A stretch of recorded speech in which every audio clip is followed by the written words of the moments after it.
Smart kitchen tube. আজ আমি আপনাদেরকে তৈরি করে দেখাবো সবচাইতে সহজ এবং পারফেক্ট সেমাই রান্নার রেসিপি।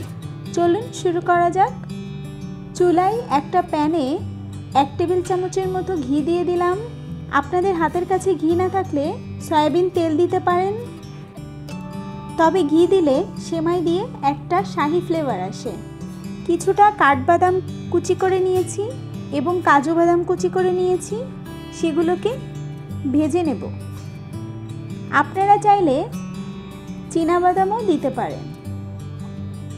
সামান্য কিছু সময় নেড়ে 1 কাপ সেমাই দিয়ে দেব। আমি সেমাইটাকে ভেঙে মোটামুটি এইরকম সাইজ করে নিয়েছি। সেমাইটা একেবারে কুচি কুচি করে ভাঙা যাবে না, আবার খুব বেশি বড় করেও ভাঙা যাবে না।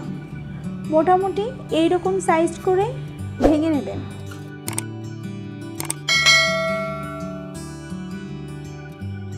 সেমাইটা অবশ্যই ধীরে ধীরে সময় নিয়ে ভেজে নেবেন। খুব বেশি তাড়াহুড়ো করে ভাজতে যাবেন না, তাহলে উপর থেকে সেমাইটা পুড়ে যাবে।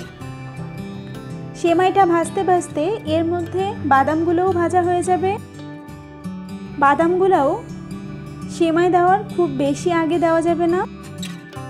সেমাইটা খুব ভালো করে ভাজা হয়ে গেলে একটা পাত্রে 1 লিটার গরুর দুধ দিয়ে দেব। আমি এখানে খাঁটি গরুর দুধটা নিয়েছি। আপনারা চাইলে বাজার থেকে কিনে আনা প্যাকেট দুধও দিতে পারেন। 3 পিস এই সাইজের দারচিনি, 4-5টা এলাচ এবং 4-5টা লবঙ্গ দিয়ে দিলাম। পরিমাণ মতো কিশমিশ দিয়ে দিলাম, সামান্য লবণ দিয়ে দিলাম। যারা মিষ্টিতে লবণ খেতে পছন্দ করেন না, তারা লবণ না দিলেও চলবে।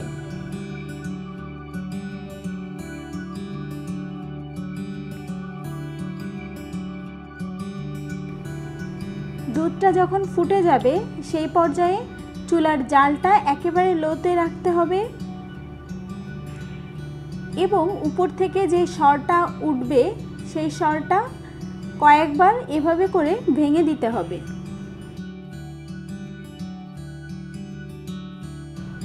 চিনি দিয়ে দেব আধা কাপ প্লাস 1 টেবিল চামচ। আপনারা যারা মিষ্টি বেশি পছন্দ করেন তারা চাইলে আরও একটু বাড়িয়ে দিতে পারেন।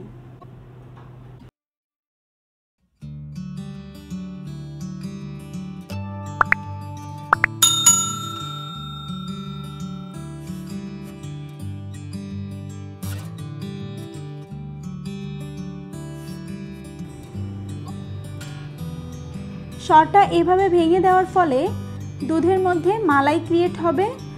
এতে করে সেমাইটা খেতে অনেক ভালো লাগবে। যেহেতু কোনো ধরনের এক্সট্রা গুঁড়ো দুধ বা কনডেন্স মিল্ক দিইনি, তাই অবশ্যই এই কাজটা করতে হবে। দুধটা জাল করে নেওয়া হয়ে গেলে ভেজে নেওয়া সেমাইটুকু দিয়ে দেব। সেমাইটা দেওয়া হয়ে গেলে 2 মিনিটের মতো এভাবেই নাড়তে থাকবো। খুব বেশি সময় চুলায় রাখা যাবে না, তাহলে সেমাইটা খুব বেশি সিদ্ধ হয়ে যাবে এবং খেতে একদমই ভালো লাগবে না।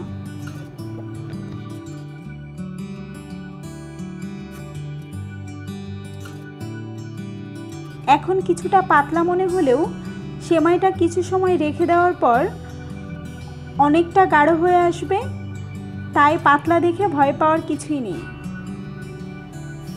আমি কড়াইতে এভাবে 10 মিনিট রাখার পর পরিবেশন করে দেখিয়ে দিচ্ছি কেমন হয়েছে।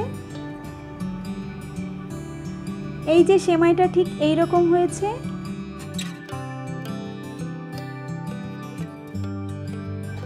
আর খেতেও কিন্তু আলহামদুলিল্লাহ অনেক মজা।